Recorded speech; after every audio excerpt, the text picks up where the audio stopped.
Sveiki! Mani sauc Keita, un es Rīgas Tehniskās Universitātes Inženierekonomikas un vadības fakultātē studēju programmā Drošības inženierija. Drošības inženierija ir Baltijas valstīs unikāla studiju programma, kas apvieno darba aizsardzību, civilo aizsardzību un ugunsdrošību.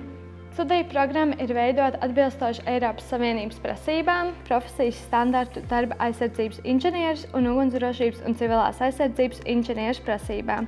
Studiju programma ir starptautiski akreditēta.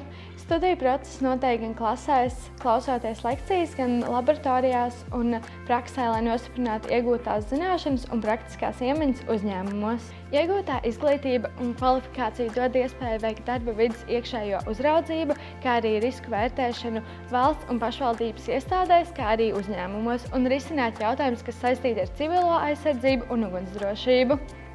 Atceries, lai kļūtu par labāko, ir jāmācās no labākajiem. Tāpēc studiju laikā būs iespējams smelties zināšanas no tādiem nozares speciālistiem kā ilgadēja valsts darba inspekcijas direktora Jāņa Bērziņa un bijušajiem valsts ugunsdzēsības un glābšanas dienesta priekšnieka vietniekiem Vladimira Jemeļjanova, Māra Ziemeļa un Jurija Kisļaka. Inženieru izglītība dod ekskluzīvu iespēju rūpēties par cilvēku dzīvību un veselību.